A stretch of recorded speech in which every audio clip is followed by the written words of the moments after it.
Caro aluno do Instituto Federal do Sul de Minas Gerais, campus Muzambinho, hoje nós estamos aqui para apresentar para vocês uma introdução sobre os componentes internos e externos do seu computador, ou seja, a parte física da máquina. Então, nessa aula, o que nós vamos estudar? A princípio, os conceitos básicos do microcomputador, os componentes externos e os componentes internos da máquina, ou seja, a parte física do computador, o hardware. Vamos, num primeiro momento, estudar um pouco sobre a história do computador, o surgimento dele, a partir de que momento que isso que nós usamos hoje passou a ser tão fundamental, passou a ser tão importante. Vamos estudar também qual que é a arquitetura interna do computador, como que ele funciona. Não basta só você realizar a manutenção e montagem do computador. É importante que você saiba como que ele funciona, até para você poder identificar algumas falhas, alguns problemas. Vamos estudar alguns conceitos como bits, bytes, megabytes, gigabytes, funcionamento detalhado do PC e o clock. Bom, começando pelo histórico do computador. Se a gente for estudar dos primórdios de quando o computador foi efetivamente inventado, nós vamos voltar para antes de Cristo, na época do ábaco. Não precisamos ir tão longe. Vamos um pouco mais recente, a partir de 1981, quando a IBM, através do seu Personal Computer, criou uma arquitetura considerada aberta, um tipo de PC que passou a ser desenvolvido até nos dias de hoje. O que eles fizeram? Eles pegaram a invenção deles e abriram para as indústrias poderem, enfim, fabricar esse computador, esse personal computer. É o que nós temos hoje em dia ainda, né? O personal computer continua sendo aquilo que é utilizado nas empresas, nos escritórios, como um computador. Existem concorrentes, o iMac, por exemplo, é um deles, só que ele não é considerado um PC, né? Ele não é um computador de arquitetura aberta, ele não é uma máquina que possa ser desenvolvida por outras empresas, né? O IBM PC ele já tem essa característica. No Brasil, a partir de 2002, começou-se a se utilizar mais o computador. Houve uma quebra na reserva de mercado do Brasil e aquelas máquinas que antigamente vinham só de fora, passou-se também a ser utilizado através das indústrias brasileiras, né? O curioso é que mesmo os computadores mais modernos, independente do fabricante ou velocidade, ainda possuem a mesma arquitetura básica desse de 1981. Nós continuamos com o velho e bom monitor, teclado, mouse, CPU, processador, placas, né? Tudo aquilo que foi inventado de 81 para cá, o que houve foi apenas uma evolução. Claro que hoje ele é bem mais poderoso, bem mais capaz. Ele cabe até nos bolsos dos usuários. Hoje você transporta facilmente esse tipo de máquina.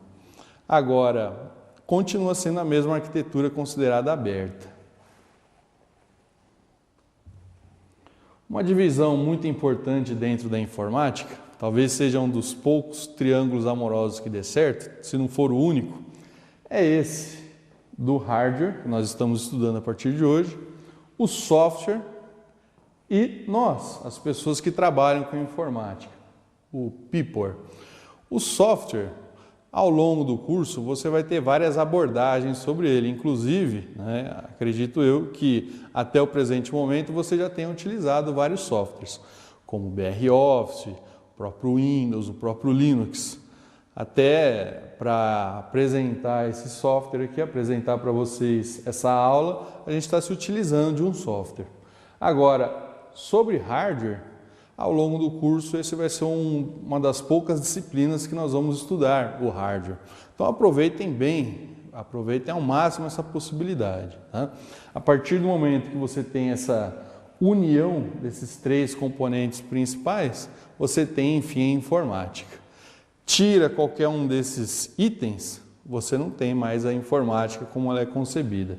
Nem o hardware, nem o software, nem o people não são menos importantes. Eles criam, né, isso que a gente chama de informática. Vamos falar um pouco, dentro do hardware, dos periféricos. O que é considerado periférico no seu computador? Tudo que fica ao redor da sua CPU, da sua central de processamento. Você pode considerar esse CPU, por enquanto, como sendo ou a caixa, o gabinete, ou o processador realmente, ok? Tudo aquilo que circunda a sua CPU é considerado periférico, porque fica na periferia da sua máquina, fica em volta do centro nervoso aí do seu computador. E aí você tem alguns grupos de periféricos. Vamos dividi-los aqui dessa forma. Interface com o usuário, aqueles periféricos que você utiliza para se comunicar com o computador, que é o teclado, o mouse, né? Os periféricos de entrada, né? Também teclado, mouse, scanner, webcam. Os periféricos de saída, aqueles que te dão alguma resposta, aqueles que permitem à máquina fornecer algum tipo de resposta, que é o vídeo, a impressora, o som. Lembrando que hoje o computador é uma máquina extremamente multimídia, ou seja, ela se utiliza de todos os meios de comunicação disponíveis para poder entrar em contato com a pessoa, com o usuário. Os dispositivos de armazenamento, CD, DVD, Blu-ray, e os dispositivos de comunicação, né? A rede, o modem. Né? Então esses são os nossos periféricos. Nós vamos estudar ao longo aí da aula alguns deles. Veja só como que esses periféricos trabalham com o seu computador, ou seja, como que é o funcionamento do computador, como que funciona a arquitetura que foi aberta em 1981 para as empresas poderem explorar. Bom, começando aqui pelos periféricos de entrada, que são esses que eu acabei de citar. Teclado, scanner, webcam, microfone, captura de vídeo, ou seja, periféricos que transmitem para o computador, que fornecem para o computador qualquer tipo de informação, seja imagem, seja som, seja texto. Essas informações são transmitidas para o computador e processadas pela CPU. A CPU, nesse caso, não é simplesmente o seu processador. Ele é um conjunto de componentes que vão realizar o processamento. Nós vamos entender ao longo da aula quais são esses componentes, como que funciona efetivamente a sua CPU. Mas não tenha dúvida que a CPU é principalmente o seu processador, né? Ele que centraliza todas as ações da sua máquina, ele que centraliza todos os processos do seu computador. Agora, ele não trabalha sozinho, ele precisa também das memórias. A memória que o computador mais utiliza desde o momento que você está trabalhando com ele é a memória RAM. A memória RAM é o local que o seu processador utiliza para guardar as informações enquanto elas estão sendo processadas, enquanto elas estão sendo manipuladas. A mesma coisa, por exemplo, quando você vai realizar algum tipo de anotação, né? Imagina, por exemplo, agora, nesse instante, ao longo da aula, muito provável que você esteja fazendo algumas anotações, aquilo que você considera mais importante. Essa folha de papel que você está utilizando como rascunho pode ser considerado como memória, né? É o local que você utiliza para ir guardando as informações enquanto você está as utilizando, né? O seu ambiente de trabalho, o seu espaço de trabalho também pode ser considerado a memória do computador, né? É o local que você utiliza para, naquele instante, estar trabalhando, né? Você pode considerar essa mesa, por exemplo, a memória do computador. Por quê? Porque ela é onde nós estamos, no momento, trabalhando, né? Ela não tinha aqui, antes de começar essa aula, ela não estava composta dessa forma. Nós a preparamos para poder, enfim, iniciar a gravação dessa aula. Então, a memória RAM, principalmente, né, é onde você guarda as informações que estão sendo manipuladas naquele momento. é onde as informações estão sendo guardadas temporariamente enquanto você a está utilizando, ok? Agora, a memória RAM, ela trabalha também com outras memórias, por exemplo, a memória ROM, né? A memória ROM, ela já é aquela memória que guarda as informações necessárias para o seu computador funcionar. É na memória ROM que, por exemplo, que ficam guardadas informações do tipo qual o fabricante da sua máquina, qual o modelo da sua máquina, né? Qual o tipo de disco que você está utilizando, qual o tipo de monitor que você está utilizando. A memória ROM, também chamada de BIOS, né? É onde ficam aquelas informações mais básicas de funcionamento do seu computador. É mais ou menos quando, por exemplo, você acorda pela manhã. Todo dia quando você acorda pela manhã é meio que um computador ligando, né? Você dá aquela espreguiçada, você vai abrindo os olhos aos poucos, naquele momento você está meio que no automático, né? Você está se identificando, se recordando como pessoa. O computador, a todo momento que ele é ligado, ele funciona dessa mesma forma. Ele identifica o teclado, o mouse, né? Ou seja, aqueles componentes necessários para se trabalhar, né?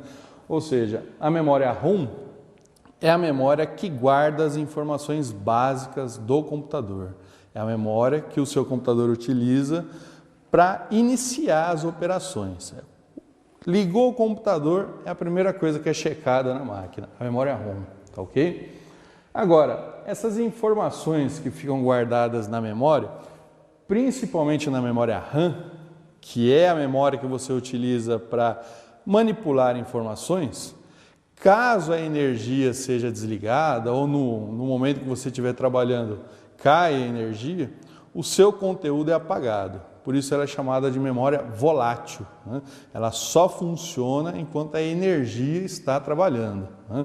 Esse tipo de memória serve realmente só como posse transitória dos dados, né? As informações passam por ela, mas não ficam ali. Não é, por exemplo, na memória que você vai gravar as informações. Esse rascunho que você está fazendo da aula hoje, eu tenho certeza que num determinado momento você vai passar limpo, né? Ou até de repente digitar no computador. Aí sim você vai gravar essa informação. Para gravar a informação você não se utiliza da memória, você utiliza dos discos, né? Quais são os discos? Você tem um HD, que é o disco interno do seu computador, o disco que fica fixo na sua máquina. Você tem o CD, que é uma mídia transportável, DVD também, né? O que muda, né, entre essas mídias? Capacidade de armazenar dados, né? Capacidade de armazenamento. Ao longo da aula a gente vai estar aprendendo também como mensurar isso, como que eu consigo avaliar a capacidade de armazenamento do meu computador, tudo bem? Então veja só, aqui está, digamos assim, o miolo principal de funcionamento da sua máquina. A CPU, como a grande central, a memória que auxilia a CPU a guardar informações enquanto elas estão sendo utilizadas e o disco, que efetivamente grava a informação.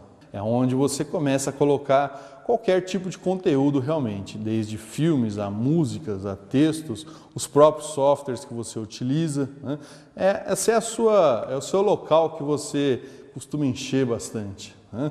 E vira e mexe tem que fazer uma limpeza para poder colocar mais informações ou até aumentar a capacidade, né?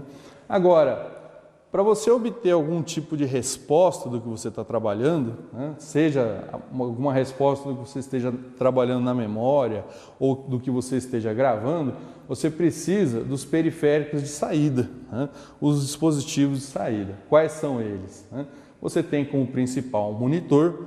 Um exemplo, essa apresentação aqui. A apresentação ela está gravada num computador, só que para vocês poderem visualizá-la, nós estamos utilizando aqui uma televisão, que é uma espécie aí, no caso, de monitor. Impressora, caixa de som, né, e indicadores luminosos, né, qualquer tipo de LED, qualquer tipo de luzinha que tenha no seu computador que te dê algum retorno. Então, essencialmente, é assim que funciona um computador. Entrada, processamento e armazenamento e saída, os periféricos de saída. É importante que você domine bem esse funcionamento. Comparando com uma calculadora, né, o que você tem? Uma calculadora ela funciona basicamente dessa forma que eu acabei de explicar, né? Cada tecla pressionada, você utiliza o teclado, ou seja, você está utilizando o periférico de entrada, né? Gera um sinalzinho que a CPU vai interpretar. O programa que está lá na calculadora vai guardar essa informação e deixar temporariamente na memória, né? Depois que você passar os dados que você precisa para a memória, ele vai ser processado e você tem, enfim, um resultado na tela da calculadora. Então, o funcionamento de uma calculadora é bem próximo de um processador, de um computador. Agora, isso varia, né, desde lá de 30 anos atrás até hoje, varia na sua capacidade, né? Quando você vai gravar informações, por exemplo, quanto que cabe num computador, né? Quando você fala em armazenamento, isso não é infinito, né? Isso tem um limite, né? Como que você consegue medir a capacidade de informação de um computador, né? Você consegue medir peso, você consegue medir distâncias, né? Você consegue medir temperatura, né? Agora, como que você mede uma informação, né? Como que o seu computador consegue mensurar isso? Bom, aqui nós temos uma tabela que mostra um pouco sobre isso, né?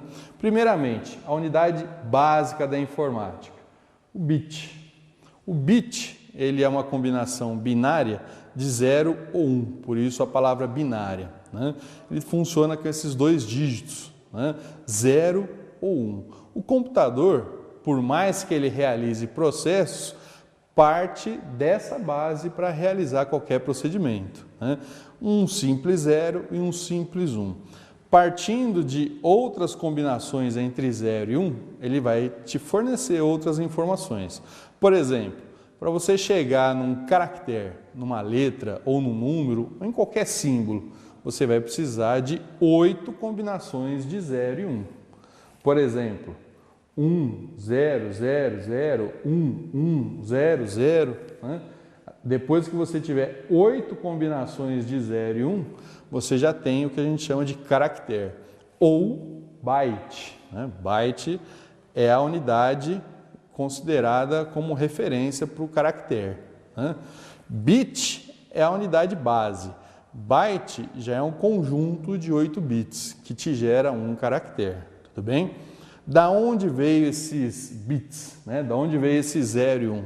Veio lá de 1900 e lá vai bolinha, né? 1900 e, durante a Segunda Guerra, né? 40 e poucos, né? Quando se inventou o computador elétrico, como nós conhecemos, né?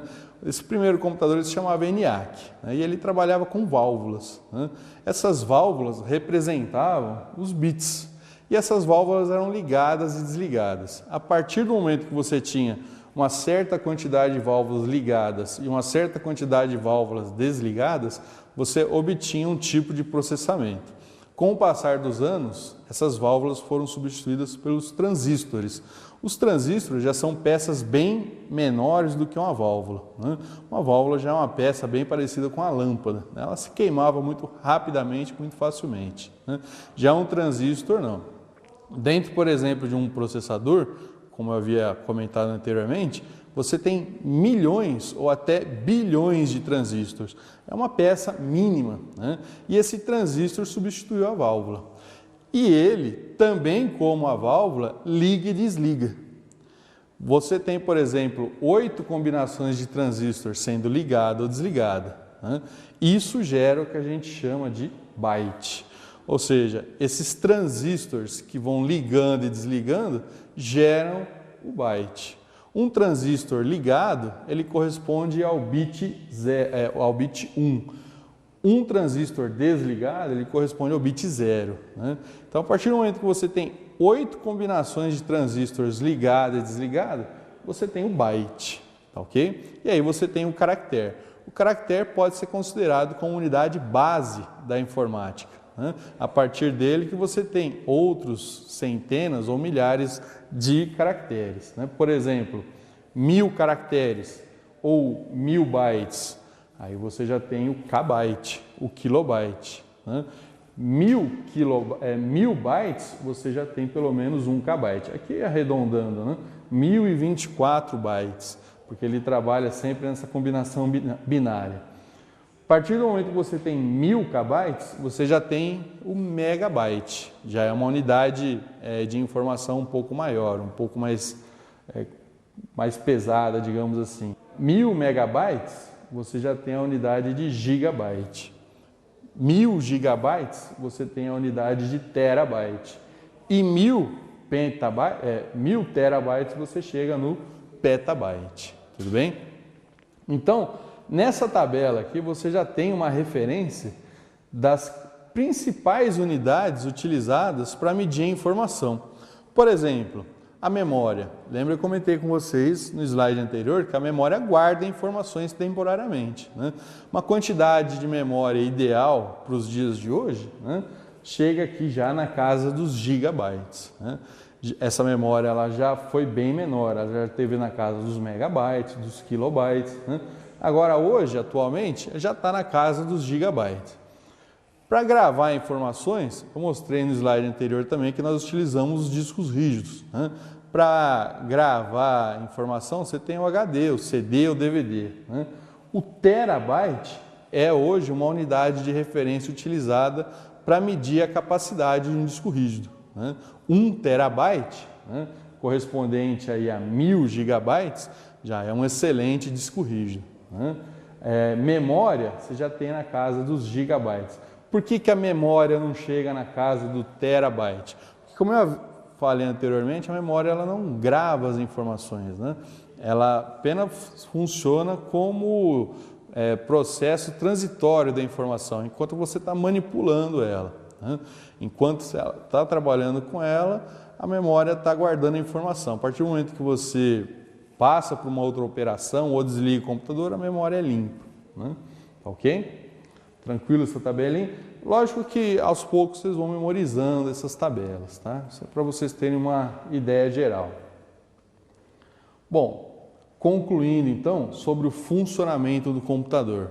Nós temos o processador, a central. Aqui nesse gráfico, aqui nesse slide, já tem um detalhamento melhor de como que funciona essa central. Lembra que eu comentei para vocês que o que realiza todos os processos, procedimentos do seu computador é a CPU, é o processador realmente. Só que aqui nesse slide você já tem um desmembramento do processador. Hoje o processador ele não é responsável sozinho por todos os processos da máquina. Ele tem o auxílio dos chipsets. Aqui nesse slide eu mostro 2 chipsets, os principais, né? O chipset norte e o chipset sul, né? O chipset sul, né? Ele realiza os procedimentos com relação aos discos, né? Todos os processos realizados pelos discos passam pelo chipset sul. O chipset norte ele já faz o controle dos periféricos, tá? Nesse gráfico eu tenho essa demonstração aqui. Os discos podem ser tanto os discos rígidos, né, como os CDs, os DVDs, né? O chipset sul realiza o controle desses discos. Já o chipset norte realiza o controle dos periféricos, né? Aqui são os slots, os encaixes das placas que controlam os periféricos, né? A gente vai abordar isso ao longo da aula, mas já é importante você frisar aí na sua mente que cada periférico é controlado por uma placa. Aliás, tudo, né, gente, é controlado por uma placa, né? Até essa televisão, internamente, ela possui uma placa. O micro-ondas da sua casa possui internamente uma placa, né? O computador não vai ser diferente, né? Para você conectar no seu computador qualquer tipo de componente, internamente você vai ter uma placa. E aqui é onde você encaixa essas placas. Agora, quem gerencia essas placas é o chipset norte, tudo bem? Então veja que o chipset ele é um componente do seu computador que vai auxiliar o processador a realizar as tarefas, né? Então veja só, aquilo que o chipset norte e o chipset sul processou, né, ele passa enfim para o processador guardar nas memórias, né?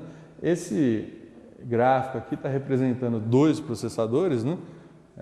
Hoje é comum isso, você ter um processador, mas com 2 núcleos ou até mais, né? 4 núcleos, por exemplo, né? E esses processadores ligados às memórias do seu computador.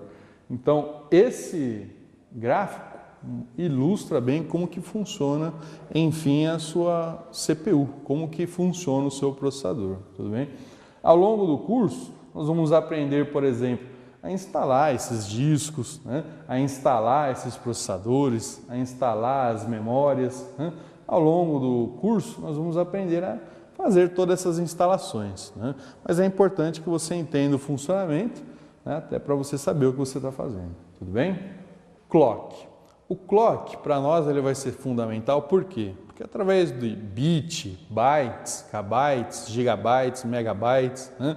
Terabytes, petabytes, como havia explicado no slide anterior, você consegue medir a capacidade de armazenamento de uma máquina, né? Quanto que cabe nos discos ou na memória do seu computador. Só que um computador, ele não serve apenas para armazenar informações. Ele vai ser exigido também no que diz respeito à sua velocidade, né? É muito ruim quando você abre um software, ele demora para ser aberto, ou um computador que fica travando a todo momento, né? Então é importante que ele possua velocidade. Agora, para medir a velocidade do computador, para medir a velocidade com que essas informações são processadas, né, nós temos o clock. O clock, ele dá para você a medida de hertz que funciona no seu computador, né? Como eu havia explicado anteriormente, o seu processador, ele é a grande central que realiza todos os processos.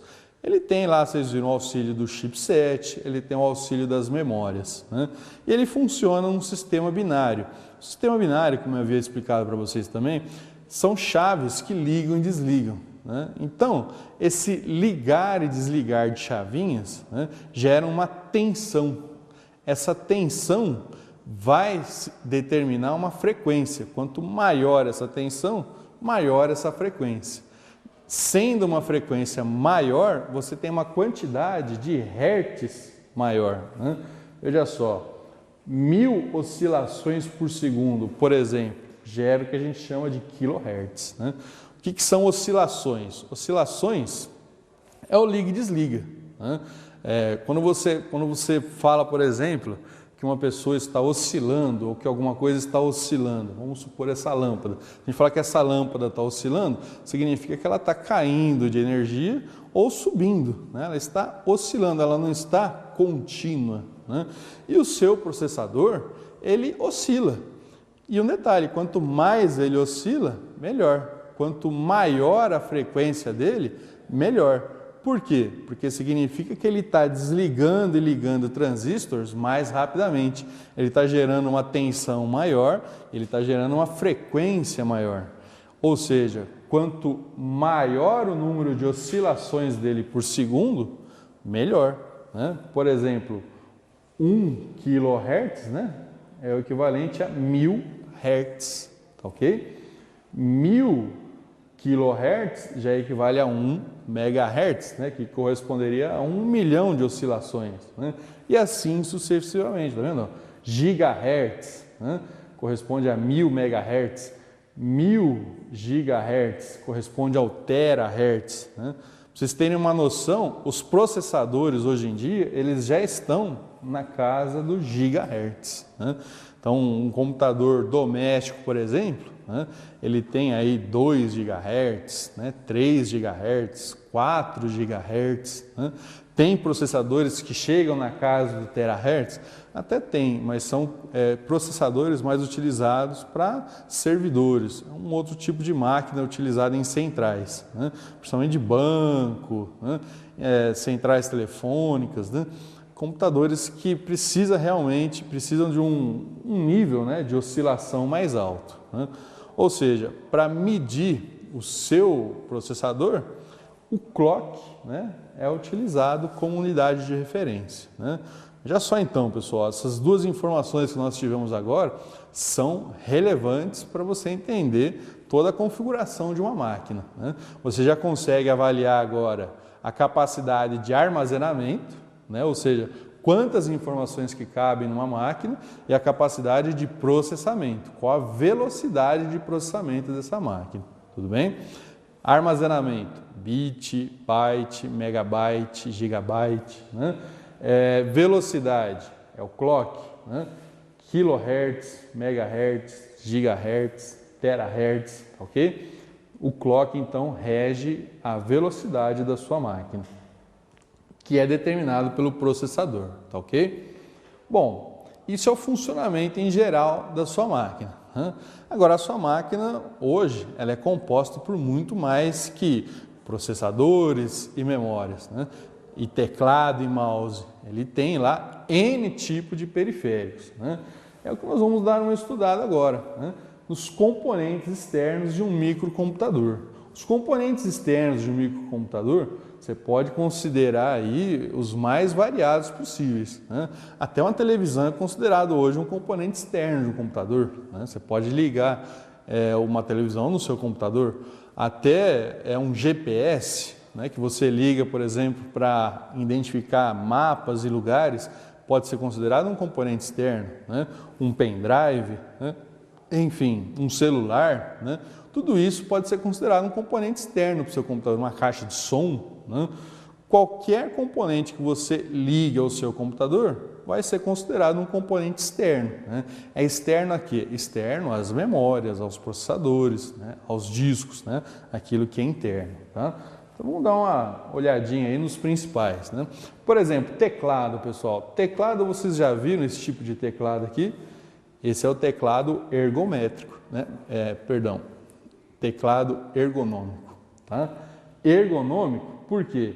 Porque ele tem uma posição dos dedos, uma posição da sua mão aqui, mais adequada para você digitar, né? Veja que ele tem aqui um sentido mais adequado, né? Ele ofende menos os seus tendões, né? É o teclado ideal para quem utiliza o computador o dia inteiro, né? O tipo de teclado reto, né? A posição normal da pessoa na hora de ela digitar, né? É entortando um pouco o pulso, né? Já o teclado ergonômico, né? Ele não, esse já você põe a mão reta, né? Você não precisa entortar o pulso, você força menos os tendões, né? Então esse tipo de teclado é o que a gente recomenda mais, né? Poderia acrescentar aí também, né, um apoio para os pulsos, né? Isso aqui é interessante também. E algumas teclinhas especiais para multimídia, tá? Então esse é o teclado ergonômico, tá? Monitor de vídeo, tá ok? Monitor de vídeo, você tem desde monitores como esse, né? Aqui, por exemplo, eu tirei uma foto da sala da minha casa, né, e trouxe para vocês. Vejam aqui um monitor que eu uso lá na minha sala, né? Não, tô brincando, viu, pessoal? Isso aqui é um monitor um pouco mais extravagante, né? Para quem faz cursos à distância é muito bom. Você pode deixar o monitor na sala, né, e você ficar do outro lado da casa, no quintal, né, porque você está enxergando o que está no monitor, de tão longe que está. É um curso à distância também dessa forma, né? Então veja aqui, né, um monitor aqui extremamente grande. Agora é claro que no nosso caso, né, esse tipo de conhecimento é importante você ter até para você avaliar qual que é a real necessidade do seu usuário, né? Aquela pessoa, às vezes, que pede para você comprar um computador para ela ou para você fazer uma descrição de máquina. É importante você saber que existe esse tipo de equipamento, né? Mas, na hora que precisar, por exemplo, arrumar um monitor ou consertar um monitor, o técnico de informática ele não é o profissional mais indicado para essa tarefa, né? Aí já é o técnico em eletrônica mesmo, né? A mesma coisa vale para o teclado e para a maioria dos componentes externos que você ligar ao seu computador. Nosso objeto de estudo sempre vai ser a CPU, sempre vai ser a máquina em si, o computador. Aquilo que é externo, né, você pode ir se aprimorando depois ao longo da sua carreira, né? Ok? Gostaram, né, pessoal? Bonito esse monitor, né? Quem sabe futuramente a gente, né? Se você já tem um desse na sua casa, pode se considerar um felizardo, né? Um mouse, né? O mouse também é um componente muito útil aí, né? Você vê, por exemplo, nesse caso aqui, eu coloquei no slide um mouse sem fio, né? Qual a característica principal dele, né? Que ele vai ter um receptor na CPU, né, para receber os sinais do mouse, né? Nessa base aqui, né, ele está carregando, né, como se fosse, por exemplo, um celular, né? Quando você não está utilizando o mouse, você põe ele lá nessa basezinha, ele está carregando. Quando você estiver utilizando, né, ele está descarregando a bateria. Ou seja, se é sem fio, vai precisar da bateria, né? É mais um custo para o seu uso do computador. Mas ele tem as mesmas características aí, tá ok? Caixa de som, né? Caixa de som também é um quesito importante hoje para os computadores do modo geral, né? Porque é difícil aquele que não vai usar o computador para ouvir uma musiquinha também, não precisa ser tão poderosa assim, né? A não ser que você vai dar uma festa, né, dentro da sua casa, mas é um item importante também. Agora, gabinete. O gabinete já é uma peça importante para você escolher, né? Você já tem aí alguns conceitos técnicos, né, que só o técnico de informática que vai poder avaliar corretamente, né? Por exemplo, né, um quesito importante para um gabinete, né? Lembrando que o gabinete é a carcaça do computador, né? O gabinete é, digamos assim, é o seu computador, só que sem as placas, né? É só a carcaça mesmo, né? O que é importante você avaliar num gabinete? Primeira coisa, pessoal, o número de baias, né? Veja só, aqui são as baias, né? O número de baias do seu gabinete. Nesse caso aqui nós temos 4 baias, tá? Nesse exemplo aqui que eu estou mostrando para vocês, são 4 baias. Nessas baias, você vai ter lá o CD, né, o DVD, Blu-ray, discos rígidos, né?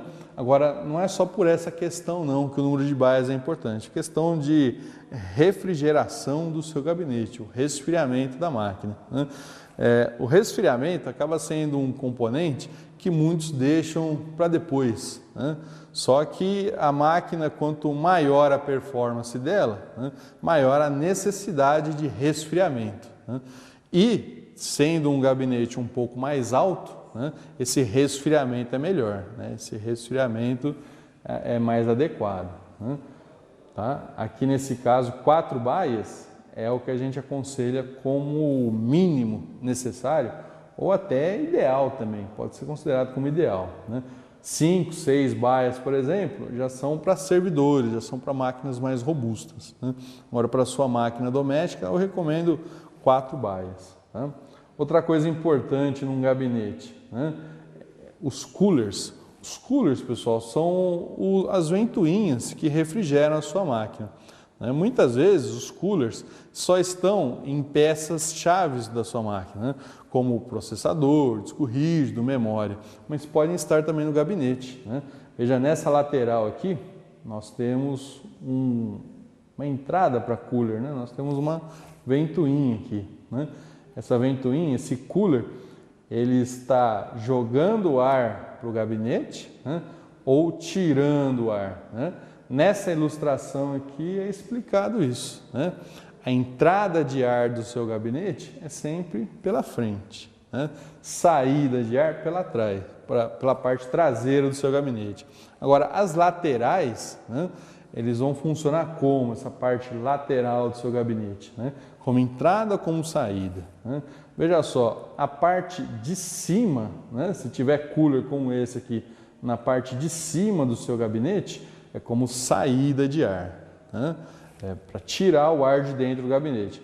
Agora, se esse cooler estiver posicionado na parte mais abaixo, né, aí é como entrada de ar, né? Ele vai jogar o ar frio para baixo, né, para empurrar o ar quente que está para cima para fora, né? Ou seja, isso vai gerar aqui dentro uma circulação de ar mais adequada, né? É o que ele está mostrando aqui na ilustração, né? O objetivo é fazer com que esse ar ele entre, né, pela frente e saia pela parte traseira, né? O ar não fica parado no gabinete, né? Você cria lá uma forma propícia para que o ar se movimente, tudo bem? Então, isso no que diz respeito, né, à circulação do ar, né? Nesse caso específico desse gabinete tem uma característica importante também, que é esse LEDzinho frontal, né? Essa parte frontal aqui, que é um medidor de temperatura, né? Isso vai te avisar, por exemplo, se o gabinete está esquentando demais, né? Se o gabinete está esquentando demais, tem algum problema aí. Ou o cooler está queimado, né? Porque essas ventoinhas queimam facilmente, né? Ou está com muita sujeira internamente, já é importante você abrir e dar uma limpada, né? Ou já está às vezes na hora de fazer alguma troca, né, pessoal? Aqui você tem uma entrada para USB, né? Essa parte aqui frontal é interessante, né? Você não precisar ficar fazendo aqueles malabarismos, né? Na hora de colocar um pendrive ou até caixa de som, né? Você tendo esses conectores na parte frontal, fica mais fácil de você trabalhar, né? Tá ok? E aqui nós temos então uma série de características, né, para um gabinete vertical. Agora, o gabinete horizontal, né? Qual a diferença de tudo isso que eu falei do horizontal para o vertical, né? O horizontal, o gabinete horizontal, ele, digamos assim, para montar um laboratório, por exemplo, né, onde você tem menos espaço, ele acaba sendo melhor, né? Porque você pode pôr o monitor em cima da CPU, né, em cima aqui do gabinete, ele vai ocupar menos espaço, ok? Agora, tem outros tipos de gabinete vertical também, né? Tem até maiores, né? Vejam só, gabinetes com mais baias, né? 1, 2, 3, 4, 5, 6 baias esse gabinete, né? Esses gabinetes maiores, né, com 6 baias, né, daí para cima, a gente chama de full tower, né? São gabinetes maiores, né? Esse, por exemplo, como eu acabei de demonstrar, é o mid tower, né, ou média torre. São esses de 4 baias. Agora, o mini tower, né, a mini torre, aí já são 2 baias, né? Esse eu não aconselho nem para uso pessoal, porque o resfriamento dele vai ser mais deficiente, né? Agora, isso com relação ao tamanho, com relação ao resfriamento, né? Agora tem uma característica importante, tá? O tipo de gabinete. Os mais antigos são chamados de AT e os mais recentes são chamados de ATX, tá?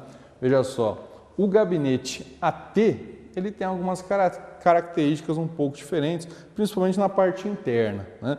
As placas, por exemplo, que foram desenvolvidas para gabinete AT, eles não servem para ATX e vice-versa, tá? O AT é um tipo de gabinete bem mais antigo. Veja que a disposição das placas é diferente. E a fonte também, onde você liga a energia, né, também a disposição é um pouco diferente. O ATX, que são os gabinetes que nós usamos hoje em dia, né, veja que você já tem uma organização melhor, né? Ele é um pouco mais amplo, um pouco mais alto, um pouco mais espaçoso, tá? Então fica atento aí que para as máquinas atuais, o tipo de gabinete que a gente utiliza é o ATX, né? Aí você deve estar me perguntando essa altura do campeonato. E esse incrível Hulk, o que ele está fazendo aí, né? Isso aqui é o seguinte, pessoal, até na nossa plataforma tem um fórum sobre esse assunto, né? Isso é um tipo de gabinete chamado Case Mode, né? O que é isso? É uma personalização dos gabinetes. Aí o que manda é a sua criatividade, não há limites, né? Isso aqui poderia ser, por exemplo, em vez do incrível Hulk, poderia ser um carrinho de Fórmula 1, poderia ser um armário, né? Aí a forma que o artista, né? Você pensa que em informática não tem arte? Tem também, né? O artista vai colocar aí a sua ideia em ação, né? Veja que aqui ele está em cima da fonte, né? Os fios que normalmente ficariam ligados dentro do CPU estão ligados aqui externamente numa placa aqui no alto, né?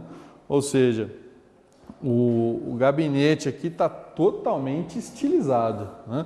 Uma coisa assim totalmente diferente realmente, né? É interessante isso, não é? Bom, aí, gente, é o gosto do freguês, né? Tem gente que gosta, tem gente que não gosta, né? Tem gente que prefere gabinetes mais sérios, mais sisudos, tá? Ok? Bom, tá aí. Falamos bastante sobre gabinetes, né? O que vem pela frente, né? Drives. Com relação a drives, né, é importante ficar atento, né, que a velocidade do driver normalmente vem estampada aqui na frente, né? Aqui, por exemplo, são drives de CDs, né, um pouco mais antigos, né? E aqui está 36x, 24x, né? Velocidade. Aqui, quanto maior, melhor, sem dúvida. Agora, normalmente, você tem outros números aqui, né? Você tem, por exemplo, 36x, 12x e alguma coisa, né? O que são essas numerações que aparecem na sequência? Na ordem, né? A primeira numeração é a leitura, né? A segunda numeração é a gravação e a terceira é a regravação, né? Isso vai depender do tipo de drive que você está utilizando, né? Seja de CD, de DVD ou até de Blu-ray, né? Lembrando que esses drives são utilizados para você inserir os discos, né? Só ficar atento a isso, né? A velocidade, modelo, marca, né? Você ver que está mais em evidência no momento, né? Fora discos, né? Outras unidades de armazenamento que existem, né? Aqui são os pendrives, né, gente? Olha só, cada pendrive mais interessante. Como o pendrive hoje é utilizado muito, né? A pessoa carrega para todo lugar. Você tem pendrive que é anel, né? Você tem pendrive de rosquinha, de bonequinho, né? As invenções aí são as máximas possíveis, né? Lógico que vai determinar aqui se ele é bom ou ruim a capacidade, marca, né? Esses desenhos são só ilustrativos, né? Até pendrive de sushi, né? Aqui no caso, né, um disco rígido externo, veja só que interessante aqui a USB, né, a conexão USB de 1 TB. Vocês lembram o que é um TB? É o megabyte, é o gigabyte, não é, né, gente? O que é o TB? TB é o terabyte, ou seja, nós estamos falando aqui de um disco rígido externo, né? Ele é tamanho da palma de uma mão, né? De 1 terabyte. Então veja aqui uma capacidade gigantesca, né? Ok? Então tá aí, as unidades de armazenamento, né? Outro componente importantíssimo para o seu computador, né? O estabilizador e o no break. Qual a diferença entre eles, né? Também são considerados periféricos. Normalmente, gente, o que nós temos? Nós temos na tomada um tipo de corrente que a gente chama de corrente alternada, né? Corrente alternada é uma corrente que varia o mais próximo possível da voltagem que o seu computador precisa, por exemplo, se é 110 ou 220, né? Dependendo da cidade, da região que você mora, né? Agora, o seu computador precisa de uma corrente chamada corrente contínua, né? Que não tem variação, né? Corrente alternada, ela sempre vai ter uma variaçãozinha, né? O que faz o no break, né? Ou o estabilizador, ou até a fonte do seu computador? Transforma essa corrente alternada que sai da tomada em corrente contínua, né? Isso faz com que as placas do seu computador, né, não tenha grandes variações de tensão, né? Não receba grandes descargas elétricas, né? Ou mais energia do que precisa ou menos do que precisa, né? Então a ideia do estabilizador é essa. Agora, isso aqui é um estabilizador, né? Agora, aqui do lado você tem os no breaks, né? O no break ele já vai um pouquinho mais além do que transformar a corrente alternada em corrente contínua. Ele faz isso e, num caso de queda de energia, ele mantém o seu computador ligado e te dá uma certa autonomia para isso, né? Você tem, por exemplo, aqui no breaks menores, né, para uso doméstico, é praticamente do tamanho de um estabilizador, tá? E você tem no breaks maiores, né? Recentemente, nós recebemos aqui no nosso instituto um no break de 600 kg. Olha, por experiência própria, foi uma dificuldade de manipular esse tipo de no break, né? Então, o no break ele vai ser avaliado de acordo com a necessidade do que ele vai ser utilizado, né? Para medir a capacidade de um no break, você tem a medida chamada KVA, tá? KVA. Quanto mais KVAs, maior a capacidade desse no break. Tudo bem? Então veja que você tem no breaks maiores e no breaks menores, né? Recomendo o uso do no break. Scanner, gente. Scanner, vejam que você tem alguns modelos, né? Alguns tipos de scanner mais característicos, né? Alguns maiores, alguns menores. Você olhando assim, você fala, nossa, mas esses scanners parecem impressoras. Não são, são scanners mesmo, né? Agora, essa bandeja que ele possui, né, ele tem uma característica, né?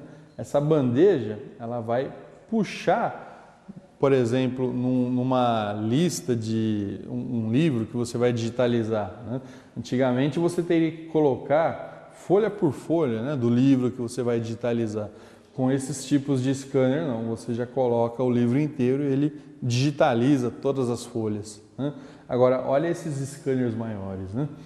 Esse scanner central, por exemplo, é utilizado para leitura de provas de vestibular, né? Ele lê aquelas folhas de gabarito, né? Esse outro tipo de scanner também, né? Ou seja, os scanners hoje, né, eles têm uma capacidade cada vez maior. Existe um tipo de scanner que você lê, né, digitaliza um documento e ele consegue extrair os dados desse documento.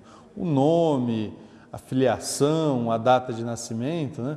Ou seja, ele busca, né, as informações do documento, né? A pessoa, por exemplo, tinha essa dificuldade antigamente, né?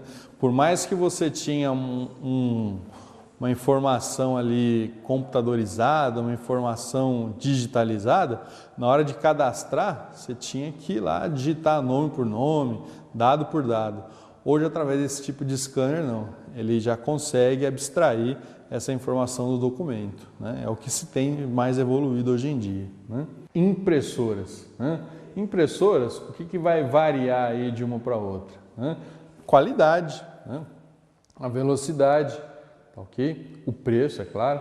Agora, você tem impressoras do tipo a jato de tinta, você tem impressoras do tipo a laser, né? Você tem N tipos de impressoras, né? Você tem que sempre estar avaliando para que você vai utilizar, qual é a necessidade daquilo, tá? É importante você saber que hoje, por exemplo, impressora a laser é considerado um dos melhores custo-benefício, né? Para quem imprime uma quantidade razoável, impressora a laser é uma boa possibilidade. Para quem utiliza impressora jato de tinta, existe um sistema chamado Book, né, que facilita, digamos assim, a recarga, né, da tinta, né? Porque recarregar cartucho é sempre um problema, né? Você tem que levar na loja, né? Sai um precinho salgado, às vezes queima o cartucho e nem às vezes fica muito bom, né? Agora, com esse sistema chamado Book, né, é um sistema que você mesmo recarrega, né? Você tem lá alguns tubinhos de tinta que você recarrega a sua impressora jato de tinta, ok? Webcam. Webcam já é um exemplinho aqui, né, de uma webcam meio escondidinha, né? Olha aí que legal, gente. Você põe aí o webcam, ela tá filmando, né? Às vezes no quarto, no escritório, né? E ninguém sabe, né? Joystick, né? Para quem gosta de usar o computador para jogar, né? Um joystick bem novinho, né? Pequenininho, né? Lógico que esse é um tipo, né? Mas tem muitos outros tipos, né, gente? Bom, falamos aí sobre os componentes externos, né? Vamos já começar a falar dos componentes internos. Bom, falamos bastante sobre os componentes externos, agora vamos falar sobre os componentes internos. Esse sim é o nosso principal objeto de estudo. Você não vai, como técnico de informática, ficar se preocupando com scanner, impressora. Lógico, é bom você ter uma noção de preço, marca, modelo, né?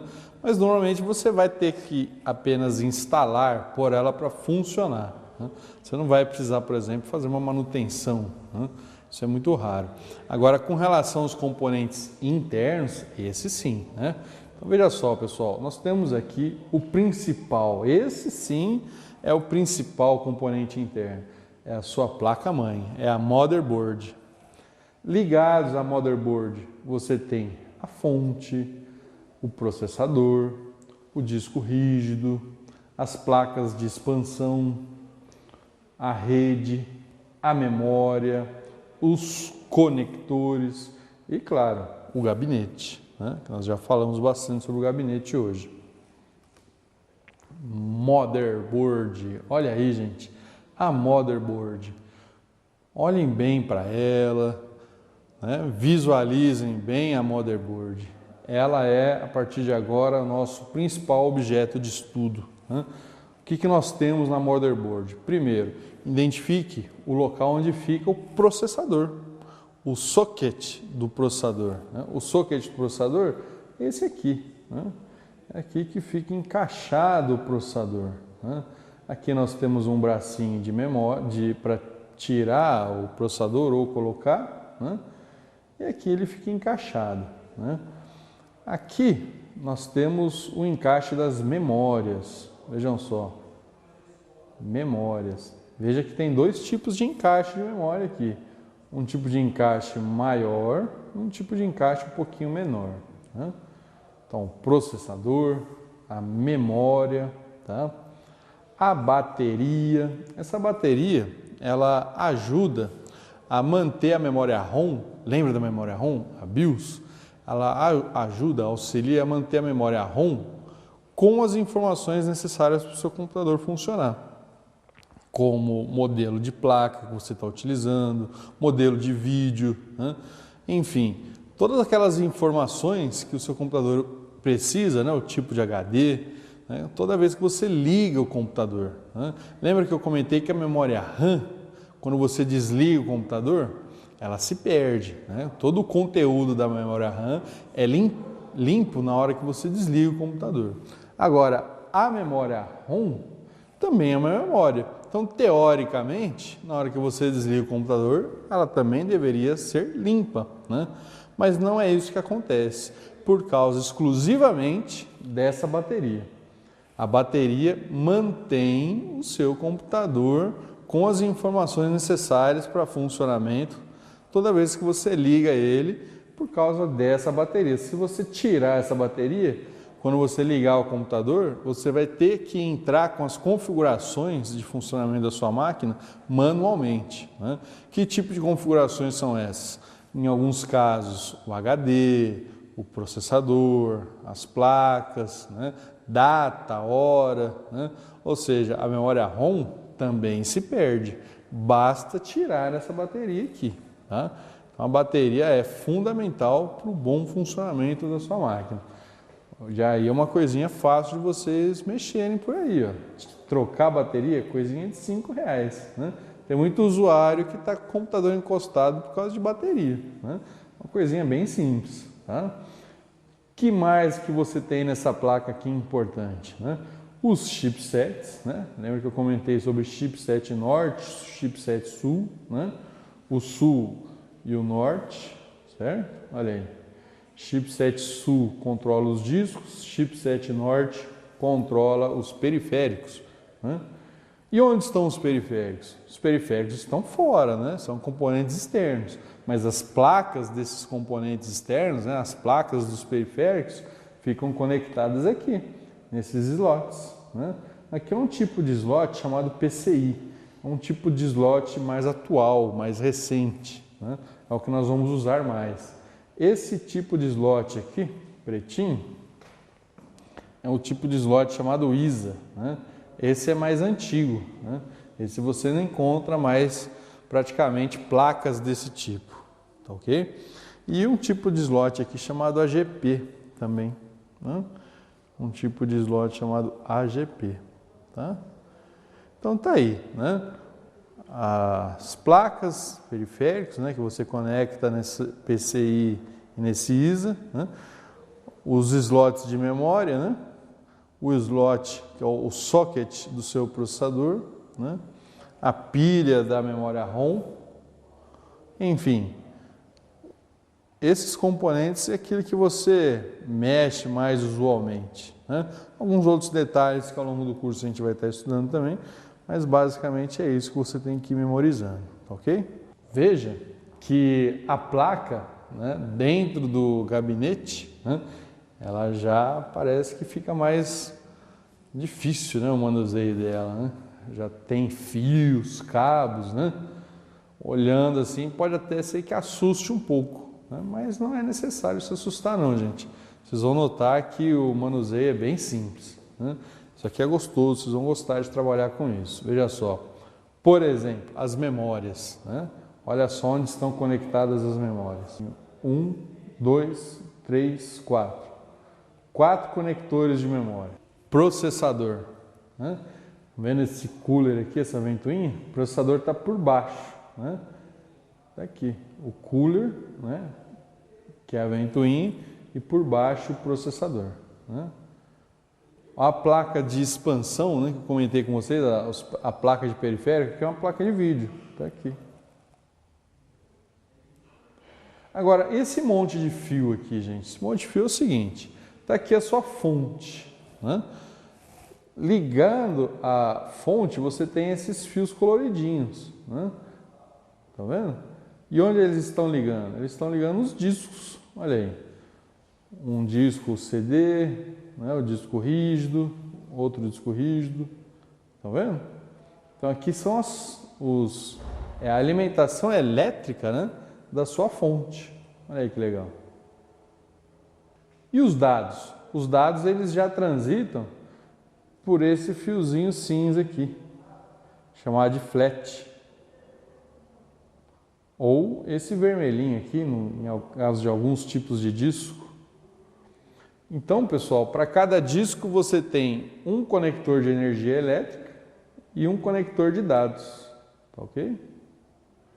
E essa placa-mãe está fixada, né, no gabinete, ela está parafusada. Aqui tem uma série de parafusos, né, que seguram essa placa-mãe no gabinete. Reparem também alguns fiozinhos coloridos que saem do gabinete, tá vendo? Isso aqui está no gabinete, saem e conectam na placa-mãe. Né? Sai do gabinete e conecta na placa-mãe. Esses fiozinhos são os fiozinhos de LEDs, né? Aqui você tem, por exemplo, na frente do gabinete, o botão de liga e desliga, né? Esses fiozinhos, eles controlam isso. Então tá aí, né? Alguns elementos fundamentais para o funcionamento do seu computador, né? Uma placa de expansão, gente. Uma placa de expansão, como eu acabei de mostrar no vídeo anterior, ela é conectada aqui, né? Olha só. Essa placa de expansão aqui é para quem, por exemplo, quer colocar uma USB 3.0 no computador, né? E não tem. Tá vendo? Uma placa. Lembrando que qualquer placa que você instale no computador, além dela ser espetada, além dela ser conectada na sua placa-mãe, depois é necessário um software que faça ela funcionar.